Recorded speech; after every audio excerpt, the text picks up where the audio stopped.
Why did you need to cut off a friend? Number 1. Duckface8 says, she was an emotional vampire. Everything was either a pity party for her or a celebration of whatever achievement she had gotten. But if I or anyone else needed sympathy or anything, we were obviously very selfish people and were complaining too much. Or if anyone wanted to celebrate an achievement, we were rubbing it in her face. Also, she was super flaky. Once, we planned to meet at the gym and she never showed. I texted and called but got nothing until about 2 hours later when she said she was at another friend's house. Satan Socks replied, I had never heard that term before, and it's perfectly describing what I went through as well. I was on a date, and I had to put everything on pause because she called crying after a fight with her boyfriend. I had to stay on the phone for over an hour or else she'd throw a giant hissy fit. I'm so glad they're no longer in my life. Number 2. Corvid Lupus says, he hit on my wife and tried telling her first that I said it was okay, and then tried to say I was having an affair with his wife, none of which was true. By the time it happened, we had been friends for about 10 years. I knew he was a bit of a creepster, but I'd never thought he would go that far. I was wrong. A few years ago, he divorced his wife after she recovered from a stroke. While she was recovering from the stroke, he had an affair with the in-home nurse that helped to take care of his wife. He married the nurse after the divorce. Number 3. Dapopa says, one of my groomsmen and his GF stayed late after an engagement party. His GF had gotten too far too fast into a bottle of vodka. I was upstairs taking care of his GF who was sick. When I came back downstairs, things were weird. My fiancée suddenly felt awful and went to bed. I went to check on her. She told me don't worry about it, she was just going to sleep it off. And when I went back to the kitchen, he was fireman carrying his GF out the door and shouted as he ran out, see you later. I hit the hay and just chalked it up to weird drinking behavior. 6 days later, less than a week before the wedding, he calls me up and says he can't be a groomsman, he had to go to another party. I thought my fiancée was gonna lose it, but when I told her, she almost looked happy and was just like, okay, we'll manage. She told me what happened a few weeks after the wedding. I was already pissed because of the lame-ass reason he gave for not being in the wedding. But then she described the situation. He had gone out on the balcony to smoke, and when he came back in, he had his dick hanging out and asked her if she saw anything she liked. She had no idea that it was something he did quite a few times. I knew the second she told me that it was true. Working upstairs 652 replied, seriously, what's with all these men shrugging off their friends' creepy behavior until it directly impacts them? If you have a friend that pulls out their dick in front of women the second he gets them alone, you need to have a come to Jesus talk with him or stop being his friend. It's not okay. Number 4. Colleen Distraught says, she told another friend, right in front of me, yeah, if Colleen didn't keep in touch, we'd never see each other. Light bulb went on. Bicycling Babe replied, this was similar to mine. I realized I was doing all the work of maintaining the friendships and they never came to me. So, I just stopped contacting them all and nobody noticed for 5 months. I started forming new friendships with the mindset of only having friendship who are in a partnership with me. They're all amazing. Number 5. Confident Exercise 4 says, drugs and alcohol. Eventually you need to just walk away. Nervous Quacker replied, same, best friend of over a decade. I finally had to get clean. He'd only ever call when he was drunk, which I could deal with. But then he'd call me a for not drinking anymore and always tell me how horrible of a friend I was because I didn't do X or Y. Tried to explain to him that I had been a hair's breadth from dying from alcoholism, but it didn't seem to make a difference. Finally ended up ghosting him for my own sanity and health. Number 6. Asamba 2003 says, I finally figured out that all that good-natured ribbing he did all the time was him just being a bully. He had issues and I was his favorite punching bag. I finally wised up and got rid of his ass. Number 7. Dorito Lip Dust says, all we ever damn did was go to karaoke at night, get hammered, she got into fights, I babysat her, and we were both hungover all the next day. I begged her to do things during the day, lunch, the beach, events, anything. I was so tired of drinking myself to death and protecting her dumb violent drunk ass, so I just stopped going. After the 3rd night I didn't show, she called to yell at me about how I never want to do anything. I reminded her of the several texts asking to do things during the day. Then she did something stupid while drunk, had a very public ugly cry panic breakdown, called every person we know and told them I abandoned her at the bar or something and whatever she did was my fault somehow. We were damn 30 years old. A mutual friend and her mother were angry with me to the point of telling me off by a text. About 3 months later, Her mom calls me in tears, begging me to help her alcoholic daughter. I gave her phone numbers and said I was not going to be involved. Number 8. Nia Dawn says, 6 years ago, my best friend held a firearm to me and told me to put out or get out. I obviously left immediately. We were severely addicted to painkillers, and that was basically the only reason that I stuck around with him for so long. His actions that night actually saved my life. I've been clean 6 years at the end of the month. I never spoke to him again after he traumatized me like that. He passed away about a month ago from a drug overdose. I just hope his mom is okay. Junior Mongoose 9160 replied, a blessing in disguise. Truly is sometimes. I'm sure it wasn't easy, but I'm glad you were able to cut your ties without it getting messier. Number 9. So Asparagus 8973 says, I recently looked him up under Megan's Law. He's a convicted rapist of a minor, the Pink Wolverine replied.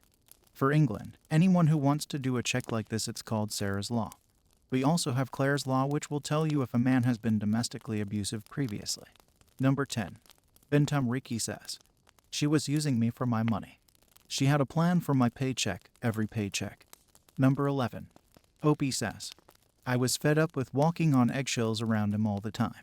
Sunk costed me sticking around in that friendship for way too long. But having the pleasure of knowing what actual great friends are like, I made the decision to pull the plug. I wish him well. I still want to see him eat, just not at my table anymore. Number 12. Naradivic says, after 17 years of being best friends, I finally figured out that she only kept me around to tear down my self-esteem to make herself look better. She never considered anybody else's feelings in what she did or said. If you tried to make plans and she couldn't come, she would bully you into changing it or make a big deal of how you must hate her. Worst part was she was related to some big wigs in town, so if you pissed her off, good luck keeping or finding a job. Number 13.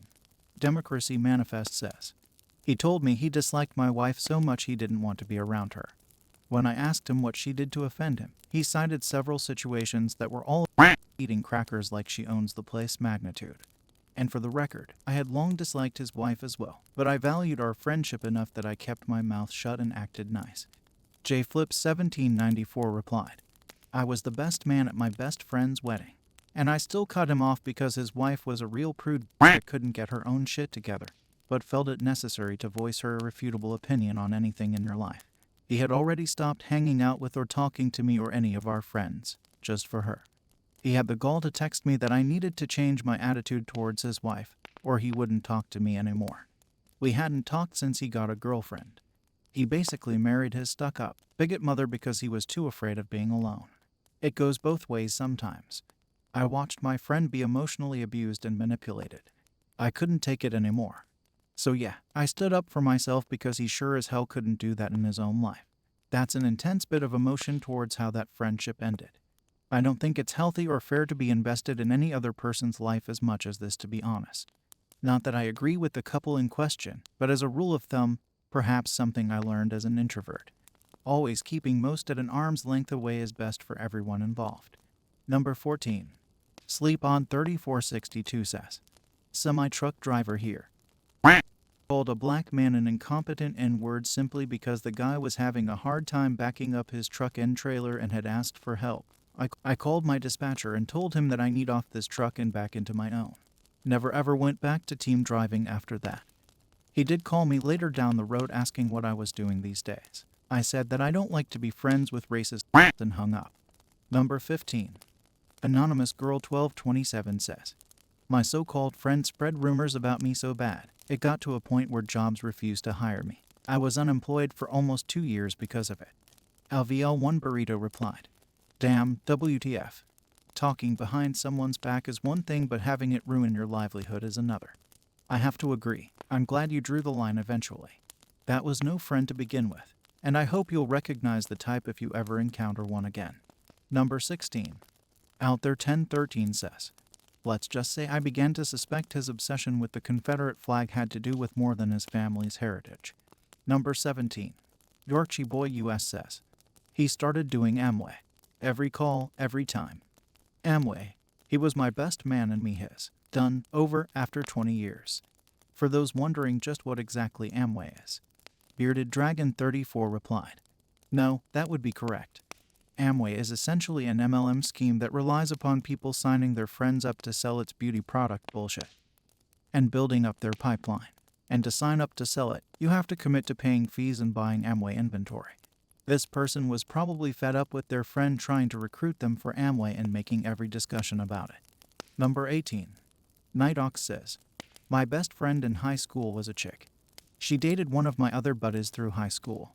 When I first met her, I had wanted to date her, but she liked my buddy, so I moved on. Well, later on I introduced her to my buddy and she introduced me to her friends. I had a blast. Several years go by, we graduate. My buddy and my best friend go to college together and move in together. I go somewhere else. They don't do well together and break up. By this point I have a girlfriend. She's great and she gets along with best friend. Several more years pass, we are still friends, she gets married, gets pregnant, has some great kids, looks to be having an awesome life. I also got married, had kids, so and anyway. Well then, we were having a conversation about how things turned out, how cool it was that we were still friends after so long. Then she turns to me and says she made a bad mistake back in the day. She should have hooked up with me and had kids with me so I would marry her and we would grow old together. She said this while rubbing her hand on my thigh. My wife and kids, her husband and kids, were in a different room. She shot her shot 8 years too late. If she had asked before dating my buddy, maybe. However, I love my family and my wife, so it was a no-brainer. She insisted and tried to kiss me. I said no. We finished out the evening, went home, and I haven't talked to her since. That was 8 years ago. She was my friend and tried to get me to cheat on my wife, while also cheating on her husband, while also telling me she should have trapped me when we were in high school. The person who I thought had been my best friend, who I thought I had known, was actually a terrible person. Caliber 1980 replied, that's a pretty big shift to switch from best friend to terrible person in one kitchen conversation. I feel like there must have been signs she felt this way over the years. If not, then more than likely her confession has less to do with missing you and more to do with wanting an escape from the life she currently has. You dodged a bullet either way. Number 19. Sin 113 says, trauma dumping. I became a therapist at some point and definitely wasn't qualified to deal with incest, money problems, etc. Bottle Glitch replied, wow, I relate to this so strongly. It's confusing and hard because you want to help someone through a crisis. But when you realize it's crisis after crisis with this person and they're not taking responsibility to do their part to make things better, eventually, all you can really do for your own mental well-being is cut them off. Number 20. Jamaz MMC says, every time I mentioned a girl I was talking to or was even slightly interested in, he would go out of his way to chat her up, ask her out, or try to shag her. He even messaged my ex, who he didn't even know, on Facebook a week after we broke up, trying to get with her. Weird bloke. I had a friend like this in high school, constantly trying to undermine whatever relationships I was in, or immediately being interested in former partners after breaking up. Super weird, and eventually made me uncomfortable enough to cut ties permanently after he started doing it with my partner at the time. Number 21. DBZGal4 says, she wouldn't stop being clingy and bordering obsessed.